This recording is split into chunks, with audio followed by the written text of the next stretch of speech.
నమస్తే, welcome to our channel. నేను సిరి. నిన్న విశాఖలో జరిగిన సభలో సీఎం జగన్మోహన్ రెడ్డి గారు అయితే మళ్ళీ గెలిపిస్తే నేను ఇక్కడే ప్రమాణ స్వీకారం చేస్తా అని చెప్పారు. అయితే మళ్ళీ ఓటేసి గెలిపిస్తే మరి నెక్స్ట్ ఏం చేయబోతున్నారు ఏంటి? సో ఈ అంశాన్ని మనకి క్లుప్తంగా వివరించడానికి మనతో పాటు ఉన్నారు ప్రముఖ senior journalist, political analyst CS Rao గారు. నమస్కారం సార్. నిన్న చూసినట్టయితే సీఎం జగన్మోహన్ రెడ్డి గారు అయితే కొన్ని వ్యాఖ్యలు చేశారు. మళ్ళీ ఓటేసి గెలిపిస్తే నేను ఇక్కడే ప్రమాణ స్వీకారం చేస్తా అని చెప్పేసి. సో దీని వెనకాల అంటే కథ ఏంటి సార్? అసలు మనం ఎలా చూడాలి దీన్ని? ముందు ఏంటంటే ఆంధ్రప్రదేశ్ ముఖ్యమంత్రి జగన్మోహన్ రెడ్డి చెప్పినటువంటి మాటను విశ్వసించవచ్చా, విశ్వాసంలో తీసుకోవచ్చా, నమ్మొచ్చా అనే దాని మీద మనం విశ్లేషణ చేసుకుని ఆ తర్వాత ఆయన వైజాగ్లో కేంద్రంగా చేసుకుని మళ్ళీ నన్ను గెలిపిస్తే కనుక ఇక్కడి నుంచే ప్రమాణ స్వీకారం చేస్తాను, రాజధాని కూడా ఇక్కడే ఉంటుంది అనేటువంటిది ప్రకటించారు. నిజంగా అది చేస్తారా, అసలు ఏం చేయబోతున్నారు జగన్మోహన్ రెడ్డి అనే దాని మీద మనం కొద్దిగా కాన్సన్ట్రేషన్ చేసి ఆయన స్పీచ్ని కొంచెం లోతుగా కనుక ఆలోచిస్తే ఆయన ఏం చేసే అవకాశం ఉంది రాబోయేటువంటి రోజుల్లో. 2019లో ఏం చెప్పారు? ఆయన మద్య నిషేధం చెప్పారు, ప్రత్యేక హోదా చెప్పారు, పోలవరాన్ని పూర్తి చేస్తానని చెప్పేశారు. ఇలా దాదాపు 130 హామీలు ఇచ్చారు. ఈ 130 హామీల్లో అన్నీ ఫెయిల్ అయిపోయినాయి. కేవలం ఆయన ఇచ్చినటువంటి నవరత్నాలకు సంబంధించి కొంత ఆయన అమలు చేశాడు తప్పితే మిగతా వాటి గురించి పట్టించుకోవాలి. ఎస్సీ కార్పొరేషన్ నిధులకు సంబంధించి కానీ, లేదంటే మద్య నిషేధం సంబంధించి కానీ, ఇసుక సంబంధించినట్టు ఉచితంగా ఇస్తున్నాడు ఇసుక అది కానీ ఏమీ అమలు చేయలేదు. ప్లస్ వాటన్నిటిలో కూడా ఫెయిల్ అయిపోయాడు ఆయన. కేవలం నవరత్నాలు చూపించి నేను 99% నేను అమలు చేశానని చెప్పి ఆయన చెప్తూ ఉన్నారు. అంటే ఆయన చేసింది ఏంది అని అంటే అమరావతి రాజధానిని అమరావతిలో ఉంచుతానని చెప్పి ఆ తర్వాత 3 రాజధానులు అన్నాడు ఆయన. అంటే ఆయన చెప్పింది విని గనక మళ్ళీ ఓట్లు వేస్తే రాబోయేటువంటి రోజుల్లో ఏం జరుగుతుంది అనే దాని మీద కనుక మనం కొంచెం ఆలోచించి ఎక్స్పెక్ట్ చేసి ఆయన మనస్తత్వాన్ని, ఆయన పరిపాలనని కనుక కొంత అధ్యయనం చేసి ఏం చేయబోతున్నారని కనుక మనం ఎక్స్పెక్ట్ చేస్తే మళ్ళీ ఓటేసి గెలిపిస్తే, ఇప్పుడు ఆయన రాజధాని ఆల్రెడీ నా క్యాంప్ ఆఫీస్ అని చెప్పి వైజాగ్లో రిషికొండ మీద భవనాలు నిర్మించాడు. మళ్ళీ గెలిపిస్తే ఖచ్చితంగా కర్నూలులో అలాంటి భవనాన్ని మళ్ళీ ఒక 500 కోట్లతోటి 1000 కోట్లతోటి కట్టించేటువంటి అవకాశం ఉంది అని చెప్పి అనుకోవడంలో ఎలాంటి సందేహం కానీ, ఎలాంటి బేషిజాలు కానీ ఉండవు ఎవరికి కూడా. ఎందుకంటే అమరావతిలోనే రాజధాని ఉంచుతాను, అమరావతి నుంచి నేను పరిపాలన చేస్తానని చెప్పి అసెంబ్లీ సాక్షిగా అలాగే ప్రజాక్షేత్రంలో కూడా చెప్పాడు ఆయన. మళ్ళీ ఇప్పుడేం చెప్తున్నాడు? వైజాగ్ రాజధాని, పరిపాలన రాజధాని వైజాగ్ ఉంటుంది, నేను మళ్ళీ ప్రమాణ స్వీకారం చేసి ఇక్కడి నుంచే చేస్తాను, పరిపాలన అక్కడి నుంచే చేస్తాను, అయినంత మాత్రాన నేను అమరావతిని దేశించట్లేదు, అమరావతి శాసన రాజధానిగా ఉంటుంది అని చెప్పి చెప్పాడు. అంటే అమరావతి శాసన రాజధానిగా ఉంటుంది, విశాఖము పరిపాలన రాజధానిగా ఉంటుంది. మరి జ్యుడిషియల్ రాజధాని కర్నూలులో ఆయన చెప్పిందే కదా. అంటే జ్యుడిషియల్ రాజధాని కర్నూలు కాబట్టి అక్కడ కూడా ఇంకో భవనం నిర్మించాలిగా. సో మళ్ళీ గెలిపిస్తే జగన్మోహన్ రెడ్డిని ఖచ్చితంగా కర్నూలులో ఇంకొక ప్యాలెస్ కట్టేటువంటి అవకాశం ఉంది అని చెప్పి ఎక్స్పెక్ట్ చేయొచ్చు. ఎందుకు ఎక్స్పెక్ట్ చేయొచ్చు అంటే ఆయన చెప్పినటువంటి మాట మీద నిలబడేటువంటి నాయకుడు కాదు, విశ్వసనీయత లేదు, మాట తప్పాడు, మడమ తిప్పాడు అనేక సందర్భాల్లో అనేది 2019 నుంచి ఇప్పటి వరకు మనం చూస్తే కనుక అర్థమవుతుంది. ఎన్నోసార్లు ఎన్నో అబద్ధాలు ఆయన చెప్పడం జరిగింది. కాబట్టి ఇప్పుడు జగన్మోహన్ రెడ్డిని మాట తప్పడు, మడమ తిప్పడు, విశ్వసనీయత కూడినటువంటి రాజకీయాలు చేస్తానని చెప్పి అప్పట్లో చెప్తే విన్నారు, కానీ ఇప్పుడు వినేటువంటి పరిస్థితి లేదు. సో 3 రాజధానులు అనేటువంటి కాన్సెప్ట్నే ఆయన తీసుకున్నాడు. ఆయన ఒకవైపు ఏమో అసెంబ్లీలో 3 రాజధానుల బిల్లునేమో వెనక్కి తీసుకున్నాడు. వెనక్కి తీసుకొని అక్కడేమో అమరావతి రైతులకు అమరావతిలో ఏదైతే ఒప్పందాలు చేసుకున్నారు, సిఆర్డీఏ ఒప్పందం, ఆ ఒప్పందాల ప్రకారం అమరావతిలో వాళ్ళకి రాజధాని నిర్మించి వాళ్ళని చెప్పి కోర్టులు చెప్తున్నాయి. కానీ ఈయనేమో దాన్ని సవాల్ చేసి సుప్రీంకోర్టులో వేసాడు. సుప్రీంకోర్టులో పోరాడుతున్నారు. అమరావతి రాజధాని అనే దాన్ని సవాల్ చేస్తూ ఆయన సుప్రీంకోర్టులో పోరాడుతున్నారు. అంటే 3 రాజధానులకు సంబంధించినటువంటి అంశాన్ని ఆయన ఇంకా వీడలేదు. మానసికంగా ఆయన ఫిక్స్ అయిపోయాడు.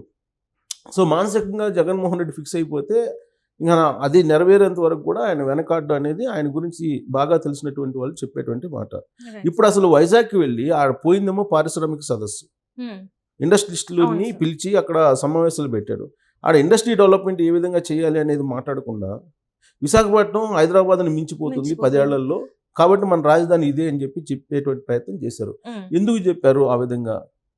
ఒక రాజకీయ నాయకుడు ఆ విధమైన కామెంట్లు చేశారంటే రాజకీయ కోణం కూడా ఉంటుంది. రాజకీయ కోణం ఏంటంటే ఇప్పుడున్నటువంటి పరిస్థితుల్లో జగన్మోహన్ రెడ్డి 2019 నుంచి ఇప్పటి వరకు ఆయన తీసుకున్నటువంటి నిర్ణయాలు కానీ, ఆయన పరిపాలనలో జరిగినటువంటి కుంభకోణాలు కానీ, ఆయన పరిపాలనలో జరిగినటువంటి అవినీతులు కానీ, ఇవన్నీ కూడా చర్చకు రాకుండా ఉండాలంటే ఒక ప్రాంతీయవాదాన్ని లేపాలి. 2019 ఎన్నికల్లో కులవాదాన్ని లేపారు. సామాజిక ఈక్వేషన్, సామాజిక అంశాలను తీసుకొని ఆయన గెలవడం జరిగింది. కులాల వారీగా చేసేసి, సో మతాల వారీగా చేశారు రాజకీయం.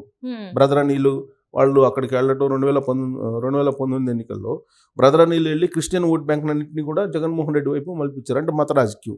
అలాగే రెడ్డి సామాజిక వర్గం అంటూ కుల రాజకీయం నేర్పాడు. మత కులాన్ని ఉపయోగించేసుకున్నాడు 2019లో. ఇప్పుడు మిగిలింది ఏంది 2024 ఎన్నికలకి? ప్రాంతం. అందుకే ఈ ప్రాంతానికి సంబంధించినటువంటి గేమ్ అనేది ఎప్పుడో 3 సంవత్సరాల క్రితం 4 సంవత్సరాల క్రితం ప్రారంభించాడు. దాన్ని విషబీజం లాగా నెట్టుకుంటూ వస్తూ ఉన్నారు ప్రజల్లో. సో ఇదంతా పొలిటికల్ గేమ్. సో రాజకీయ పార్టీలు ఎప్పుడు కూడా ఇంత బరిదెగింపు చేసేసి మత కుల ప్రాంతానికి సంబంధించినటువంటి రాజకీయాలు చేసినటువంటి దాఖలాలు గతంలో లేవు. అందుకే ఎన్నికల కమిషన్ కూడా సమాజం నిట్టనిలువుగా చీలిపోతుంది, మా మతాలు ప్రాంతాలు అలాగే కులాల మధ్యలో విద్వేషాలు రగిలిస్తాయి, కాబట్టి మీరు ఆ మూటి ప్రాతిపదికన మీరు ఎన్నికల ప్రచారం చేయడానికి లేదని చెప్పి ఇటీవల కాలంలోనే ఎలక్షన్ కమిషన్ చాలా క్లియర్గా చెప్పింది. అయినప్పటికీ కూడా జగన్మోహన్ రెడ్డి విశాఖ కేంద్రంగా చేసుకొని విశాఖ రాజధాని అనేటువంటి అంశాన్ని బయటికి పెట్టారు కాబట్టి ఖచ్చితంగా రాబోయేటువంటి రోజుల్లో ప్రాంతాల మధ్య చిచ్చు పెట్టి, ప్రాంతాల మధ్య ఒక భావోద్వేగాలను రెచ్చగొట్టి మళ్ళీ ఎన్నికలకు వెళ్ళడానికి సిద్ధమవుతున్నాడు. 2024 ఎన్నికలకి జగన్మోహన్ రెడ్డి అనేది చాలా క్లియర్గా అర్థమవుతుంది ఆయన చెప్పినటువంటి మాటలను బట్టి. సో ఉత్తరాంధ్రలో బాగా బలహీనపడింది వైఎస్ఆర్ కాంగ్రెస్ పార్టీ అనేది తాజా సర్వేలు చెప్తూ ఉన్నాయి. అక్కడ అసలు అభ్యర్థులు పోటీ చేయడానికి కూడా సిద్ధపడడం లేదు. ఇలాంటి సందర్భంలో కేవలం వైజాగ్ రాజధాని అని అంటే గనక మొగ్గు చూపుతారేమో అక్కడ ఉన్నటువంటి ప్రజలు అనేటువంటి భావనతో ఆయన ఉన్నాడు. అందుకే దాదాపు 500 కోట్లతోటి అక్కడ భవనాన్ని నిర్మించారు. అదేమో టూరిజం భవన్ అంటున్నారు. అవసరమైతే జగన్మోహన్ రెడ్డి కావాలంటే జగన్మోహన్ రెడ్డికి మేము ఇస్తాము పరిపాలన చేయడానికి అని చెప్పి రోజా చెప్పారు మంత్రి హోదాలో. అక్కడ విజువల్స్ తీసేసి, నైట్ విజువల్స్ తీసేసి ఆ మొత్తాన్ని ఇప్పుడు సోషల్ మీడియాలో వైరల్ చేస్తూ ఉన్నారు. ఆ భవనాన్ని ఎంత విలాసవంతమైనటువంటి భవనం ఋషికొండలో ఏర్పాటు చేశారు చూడండి అని. అంటే అక్కడి నుంచి పరిపాలన చేయబోతున్నాడు జగన్మోహన్ రెడ్డి. అక్కడి నుంచి జగన్మోహన్ రెడ్డి పరిపాలన చేసినంత మాత్రాన ఉత్తరాంధ్రకి వచ్చేటువంటి బెనిఫిట్స్ ఏమన్నా ఉన్నాయంటే ఏమి ఉండవు. ఆల్రెడీ అక్కడ వైజాగ్లో ఇప్పటికే ట్రాఫిక్ ప్రాబ్లం ఉంది. తర్వాత జనసాంద్రత చదరపు అడుగుకి దాదాపు ప్రపంచంలో ఎక్కడా లేని విధంగా అక్కడ ఉంది జనసాంద్రత. సో అలాంటి సిచ్యువేషన్లో పొల్యూషన్ పెరిగిపోతుంది, పర్యావరణం దెబ్బతింటుంది.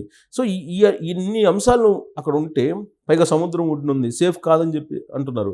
ఇలాంటి సమయంలో ఆయన అక్కడ పోయి నేను పరిపాలన చేస్తున్నా అంటే కేవలం ప్రాంతాల మధ్య చిచ్చు పెట్టి ఆ భావోద్వేగాల మధ్య 2024 ఎన్నికల్లో లబ్ధి పొందాలి అనేటువంటి ఒక ఆలోచనతోటే వైజాగ్ వెళ్ళి పారిశ్రామికవేత్తల సదస్సులో వైజాగ్ రాజధాని అని చెప్పి ఆయన చెప్పడం జరిగింది.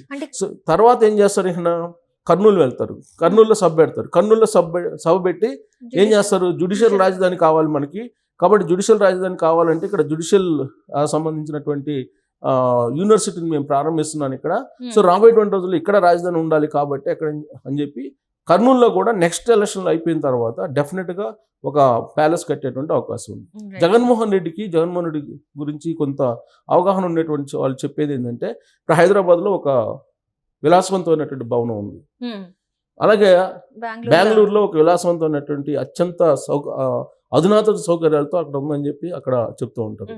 తాడేపల్లిలో ఒకటి ఉంది, ఇప్పుడు వైజాగ్లో ఒకటి ఏర్పాటు చేశారు. రాబోయేటువంటి రోజుల్లో కర్నూలులో ఏర్పాటు చేస్తారు. అలాగే ఇడుపులపాయలో ఆల్రెడీ ఒకటి ఉంది, కానీ కర్నూలులో కావాలి. 2 హెలికాప్టర్లు ఇప్పటికే బుక్ చేస్తున్నారు, ఆల్రెడీ ఒక హెలికాప్టర్ ఉంది. అంటే 3 రాజధానులకు 3 హెలికాప్టర్లు పెట్టుంచడం, తర్వాత 3 రాజధానులకు 3 భవనాలు, ఆయన వ్యక్తిగతమైనటువంటి విలాసవంతమైన భవనాలు బెంగళూరులో ఒకటి, తాడేపల్లిలో ఒకటి, హైదరాబాద్లో ఒకటి. అంటే మొత్తం 6 భవనాలు, 6 విలాసవంతమైనటువంటి భవనాలతోటి 3 హెలికాప్టర్లతోటి ఆయన లగ్జరీ లైఫ్ పొందడానికి ఒక మార్కెటింగ్ లాగా ప్రాంతీయవాదాన్ని చేసి ప్రజల్లో భావోద్వేగాలను రెచ్చగొట్టి ఓట్లు సంపాదించుకునేటువంటి ప్రయత్నం చేస్తున్నట్టు ఆయన వ్యాఖ్యలను బట్టి మనం విశ్లేషణ చేసుకోవడానికి అవకాశం. Right, thank you so much sir.